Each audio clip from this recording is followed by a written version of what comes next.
Dinda, sini duduk. Tidak sesuai prediksi Dinda, Alex yang akan kaget melihat dia memergoki jumlah nominal uang dalam buku tabungannya, lalu akan menyembunyikan ke belakang punggung. Alex malah menarik tangan Dinda dan meletakkan buku tabungan di pangkuan Dinda, memintanya untuk memeriksa. Dinda melotot sempurna, ini bukan uang sedikit. Banyak. Kalau untuk membeli rumah untuk ukuran punya ibu di kota saja bisa dapat 10 rumah. Dan itu masih sisa banyak. Dinda menoleh pada Alex yang tersenyum, kemudian kembali ke buku tabungan. Uang sebanyak ini. Dari mana Mas Alex dapat? Jika dihitung, gaji selama dia bekerja saja tidak mungkin sebanyak ini. Apa dia korupsi? Dinda ingin menebak. Itu hadiah pernikahan kita Dinda. Surprise.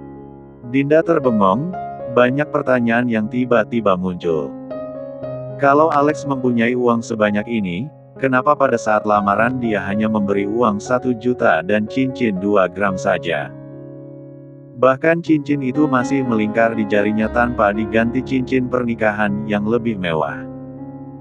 Dan hanya mengadakan pesta di kampungnya, tidak menyewa gedung pernikahan yang megah di kota. Ada dia pelit. Kalau pelit, kenapa memberitahu dengan sengaja buku tabungannya? Harusnya, dia menyembunyikan dengan begitu rapi. Mas, kamu dapat uang sebanyak ini dari mana? Ini banyak banget loh. Ini bukan puluhan juta lagi. Tapi ini miliaran. Sudah. Gak perlu bertanya dari mana. Yang jelas aku dapat dari ini. Alex menunjuk kepalanya, yang artinya itu dari kecerdasan otaknya. Kamu korupsi di perusahaan suaminya Mbak Wulan. Hus. Alex menutup mulut Dinda dengan jari telunjuk, kemudian dia berlutut. Meraih kedua tangan Dinda. Aku akan melakukan apapun untuk membuatmu senang. Dengan ini, kamu bisa menjadi ratu di kampung ini. Bagaimana? Jadi uang ini untuk aku. Mata Dinda hampir keluar. Untuk kita, untuk masa depan kita. Syaratnya, tinggallah di kampung ini dan kelola uang ini. Mas. Dinda. Aku tahu kamu banyak bertanya. Kenapa aku tidak memberi uang banyak saat lamaran? Kenapa tidak memberi bantuan saat keluargamu akan berpesta, tidak menyewa gedung untuk pernikahan kita di kota? Dinda memang sedang menunggu alasan ini dari Alex. Aku itu tahu, keluarga kamu suka berfoya-foya, terutama ibu dan kakak kamu Fitri. Aku gak mau ya, hasil kerja kerasku dibuat foya-foya mereka. Aku menyiapkan ini semua untuk memboyongmu ke sini. Alasan yang masuk akal. Karena Dinda juga sangat mengenal bagaimana ibu dan kakaknya Fitri. Mereka begitu mengutamakan gengsi daripada isi perut. Uang lamaran 1 juta dari Alex saja langsung disita ibu. Terus kenapa aku tidak mau terlihat terlalu mewah di kota, mereka akan mencurigai aku. Wah, dalam hati Dinda, ternyata suaminya ini sangat cerdas. Sungguh tidak sia-sia dia memilih Alex. Jika kita hidup di kota, selamanya aku akan tetap menjadi bawahan Farega Brahmana saja dan kamu tidak ada apa-apanya jika dibandingkan dengan kakak kamu Wulan. Tapi kalau di sini, dengan uang sebanyak ini, kamu akan menjadi ratu. Benar. Apa yang dikatakan Alex langsung bisa diterima oleh akal sehat Dinda. Jika di kota, dia tentu hanya akan seujung kuku dari Wulan. Kalau di sini, semua orang akan menghormatinya, mengeluh-elukan dia. Dalam hati, Dinda memaki dirinya yang tadi sempat menyesal sudah menikah dengan Alex. Jadi kita akan tinggal di sini, begitu? Alex mengangguk. Apa yang akan kita lakukan dengan uang ini, Mas? Alex menarik nafas. Pertama-tama, kita bisa memulai dengan membeli lahan-lahan kosong yang ada di kampung sebelah. Kabarnya akan dijual dengan harga murah.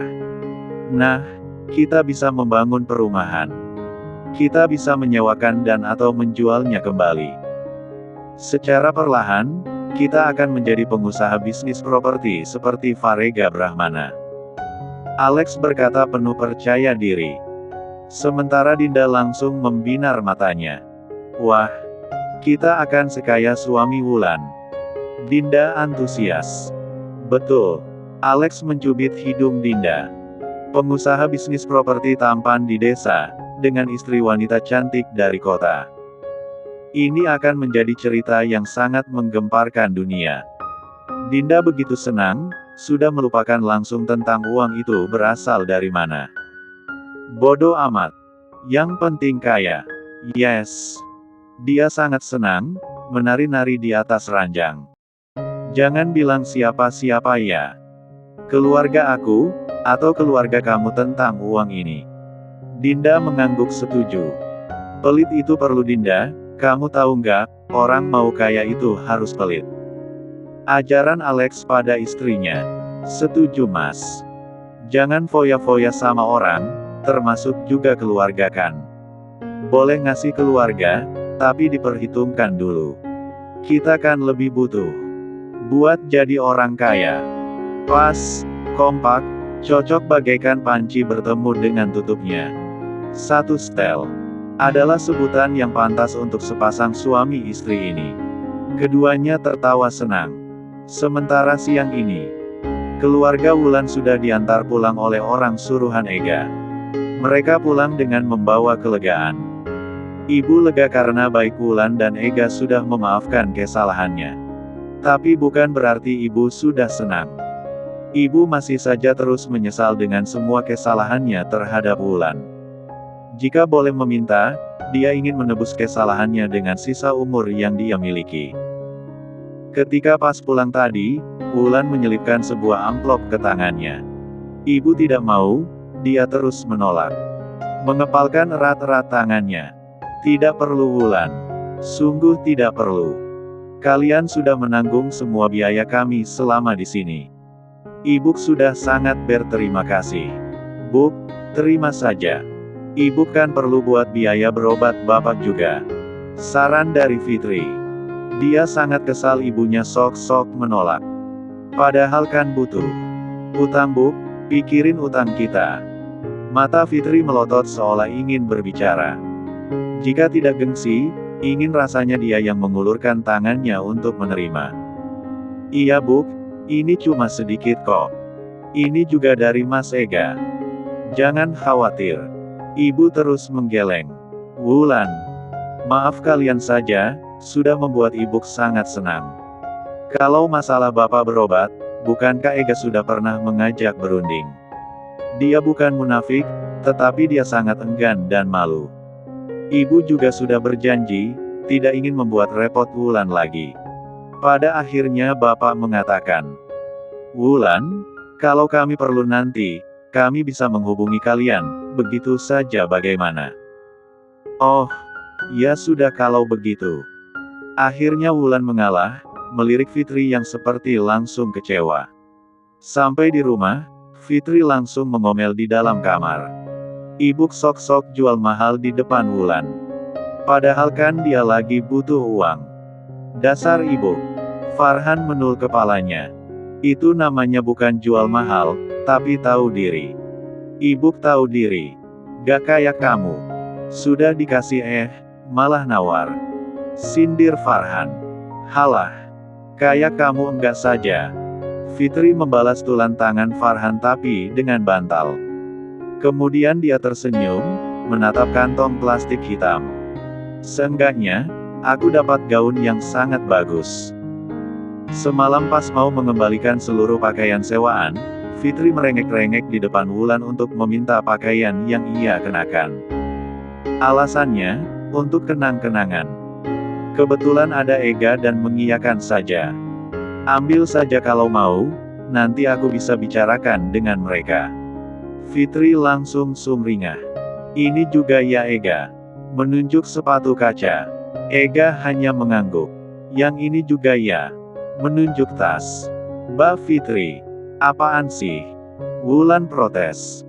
Udah gak apa-apa Wulan. Ambil saja yang dia mau. Ucap Ega. Itu juga tidak akan membuatnya miskin, pikir Ega. Bukankah, malah bisa menjadi sebuah hinaan untuk Fitri. Kami bukan lagi patungan untuk biaya baju keluarga. Tapi lihat, kamu dapat gratis. Ega saja boleh. Kok kamu pelit sih Wulan? Ucap Fitri, ketus. Wulan melengos. Dasar tidak tahu malu. Dalam hati Wulan memaki. Fitri meneruskan pekerjaannya, sekalian memasukkan pakaian yang bekas dipakai Farhan. Ketika mau memasukkan gaun bekas ibu mencegah. Cukup Fit. Sudah gak usah. Akhirnya hanya membawa milik dia dan suaminya saja. Fitri tersenyum puas di atas kasurnya. Lalu melempar jas ke arah Farhan. Tuh bagian kamu. Cerdaskan aku. Sambil menggoyangkan kakinya yang sedang mencoba kembali sepatu kaca yang dia bawa pulang tadi. Ini kalau beli, 2 bulan gaji kamu mas. Sayang banget dilewatkan. Bisa kan, untuk pamer kalau ke kondangan. Farhan hanya mengangkat ujung bibirnya saja. Dasar. Hari ini, Ega sudah berkemas dari hotel.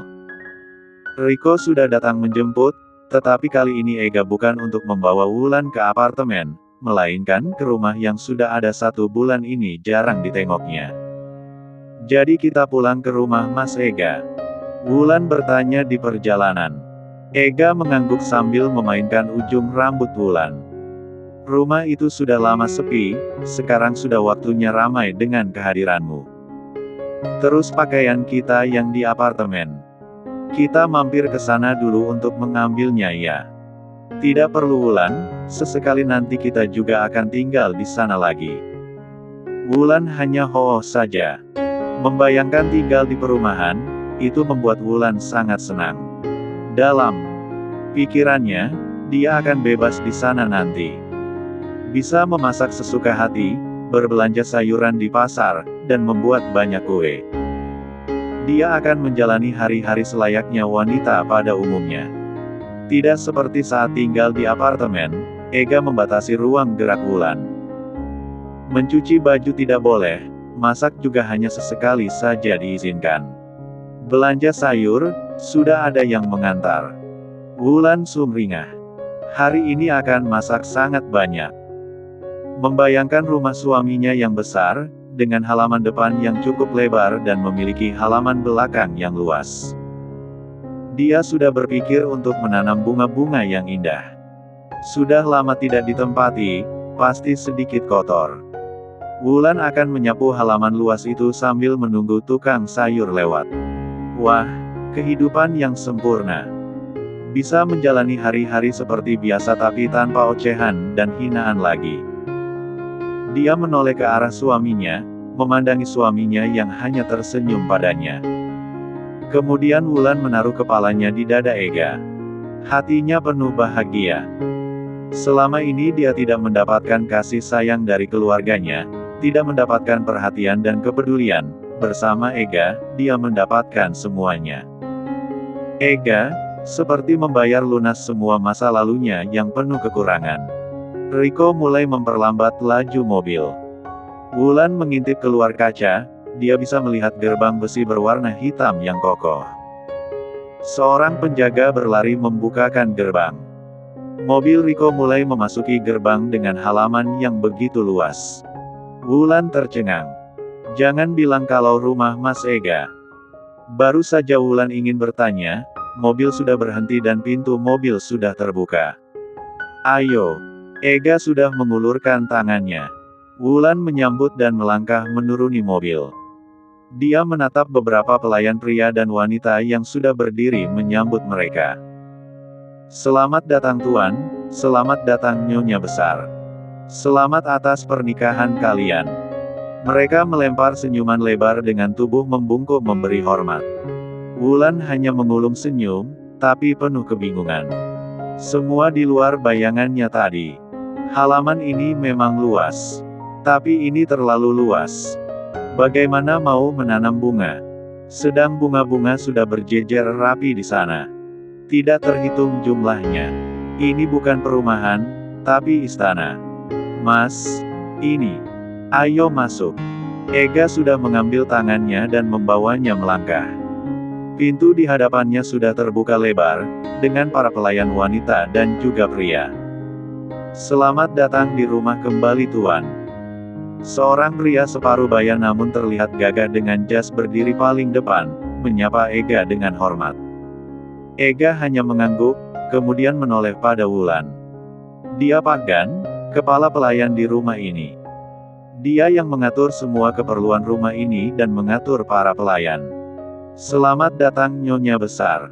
Semoga Anda betah tinggal di sini. Kami sudah lama menunggu kedatangan Anda. Wulan menelan ludah, menyapu keadaan sekeliling. Di apartemen saja, dia tidak dapat melihat berapa banyak pelayan yang ada. Mereka hanya datang dan pergi, itu saja sudah membuat ruang gerak Wulan sedikit tidak lega. Ini apa lagi? Deretan manusia dengan pakaian sama, seragam, melempar senyuman ke arahnya. Mas, ayo ke kamar. Wulan lemas, mengikuti pergerakan Ega yang menarik lembut tangannya. Pak Gan berlari kecil mendahului mereka. Silahkan. Membukakan pintu kamar. Ega kembali menarik tangan Wulan untuk masuk. Wulan kembali tercengang. Kamar yang hampir seluas rumah ibu itu yang ada di hadapan Wulan sekarang. Pak Gan menutup pintu dan pergi dari sana. Mas, ini kamar Mas Ega. Wulan menoleh. Bukan. Ini kamar kita. Kenapa? Apa kamu tidak suka? Bilang saja, bagian mana yang kamu tidak suka, biar Pak Gan nanti merubahnya. Bukan itu. Ini, artinya bukan perumahan. Protes Wulan. Memang aku pernah bilang perumahan. Kapan? Aku kan cuma bilang punya rumah. Ini rumahku, aku sudah tinggal di sini bersama kakek setelah beberapa bulan dari nenek meninggal dunia. Wulan terdiam. Dia baru sadar sepenuhnya, jika suaminya ini bukan hanya orang kaya saja. Bukan hanya pengusaha seperti yang ia lihat kemarin-kemarin. Dia sultan. Rumahnya saja dipenuhi pelayan. Tapi kenapa harus banyak pelayan? Wulan terdengar mengeluh. Rumah ini besar Wulan, ada beberapa lantai. Kalau tidak banyak pelayan, siapa yang mau merawatnya? Kamu. Boleh. Wulan bisa kok. Wulan bisa membersihkan dan merawat, hanya perlu beberapa pelayan saja. Jawab Wulan dengan semangat. Terus, aku harus memecat mereka begitu. Ega menarik tangan Wulan, kemudian menekan bahunya agar terduduk di ranjang. Sekarang Ega ikut duduk dan meraih tangannya. Mereka sudah bekerja di sini selama kakek masih ada. Mereka yang menjaga kakek, dan menyiapkan seluruh keperluan kami. Menjaga rumah ini dengan kesetiaan sambil menunggu kedatangan Nyonya Besar. Masa iya, setelah mereka bahagia karena kehadiran kamu, aku malah memecat mereka? Wulan membungkam, kemudian menggelengkan kepala. Maafkan Wulan. Baiklah, jangan ada yang dipecat. Ia tidak apa-apa. Banyak orang malah rame. Wulan jadi tidak kesepian kalau Mas Ega kerja. Ega tersenyum, mencium pipi Wulan. Wulan tersenyum getir. Harapannya untuk memasak dan mencegat amang sayur langsung kandas. Jangankan mau berdiri di depan gerbang. Ke dapur saja sudah pasti tidak diizinkan. Wulan ingin melihat-lihat, dan berdiri untuk memeriksa isi lemari, sangat tercengang ketika membukanya. Semua perlengkapan wanita. Lebih lengkap dan lebih banyak dari yang ada di apartemen. Kemudian terdengar pintu diketuk.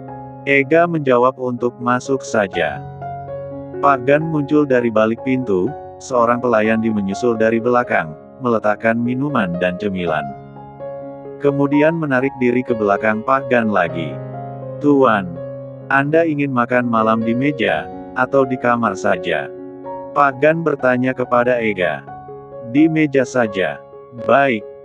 Dengan membungkukkan badannya, Pak Gan menarik tubuhnya keluar diikuti pelayan itu juga. Sementara di rumah ibu, lagi-lagi Fitri mengoceh panjang lebar. Pak De Wahyu dari menelepon ibu, kali ini dia bukan lagi menagih hutang dengan cara berbicara baik-baik lagi, tetapi sudah sangat kasar dan mengancam. Jika minggu ini kamu belum bisa menyiapkan uangnya Rita, lihat saja. Aku akan datang ke sana dan menyita semua barang yang ada di rumahmu, bila perlu aku ambil rumah kamu. Jangan mentang-mentang kita ini saudara, kamu bisa seenak jidat. Urusan hutang ya hutang, tidak ada sangkut pautnya dengan saudara. Kamu sudah bikin anakku gak bisa kuliah. Tunggu kedatanganku ya Rita. Ibu memegangi kepalanya yang terasa nyut-nyutan. Bagaimana ini Fit? Telepon Dinda juga gak diangkat-angkat dari tadi. Coba ulangi Bu, siapa tahu tadi Dinda sibuk. Saran Fitri. Ibu kembali menghubungi nomor Dinda. Masih tidak diangkat. Malah Dinda mengirim pesan chat. Jangan telepon-telepon dulu lah Bu. Ini di sini lagi sibuk. Kami lagi mau beli lahan. Mulai bisnis. Jangan ganggu dulu. Nanti kalau udah sempet, aku yang telpon. Din, tolong angkat sebentar. Ini ibu kepepet banget. Pesan ibu hanya dilihat. Din, Pak De Wahyu dari telepon, katanya mau datang ke sini. Mau sita semua barang. Tolong ibu Din. Dinda membalas. Minta bantu Wulan ngapa Bu? Suaminya kan orang kaya. Atasan suami Dinda loh. Gak bisa Din. Gak enak kalau minta bantu Wulan. Ini kan utang untuk pesta kamu. Suami Wulan juga sudah menyumbang. Balas ibu. Dinda tidak membalas lagi. Ibu berkali-kali mengirim pesan lagi, memohon kepada Dinda untuk bersedia membantu. Tapi pesan hanya centang satu. Ibu belum ingin putus asa, kemudian menghubungi nomor seluler Dinda. Tetapi nomor Dinda sudah tidak aktif. Ibu hanya bisa menoleh kepada Fitri dengan wajah putus asa. Pasti diblokir deh sama Dinda. Dasar tidak tahu diri Dinda itu. Suaminya juga sama saja. Gerutu Fitri dengan kesal. Di sana enak-enakan bisa beli lahan segala, yang di sini gak dipikir. Banyak hutang juga karena dia. Fitri terus mengoceh. Ibu hanya bisa menyeka air matanya yang tak terasa mengalir. Anak yang selama ini diemaskan dia, sama sekali tidak peduli.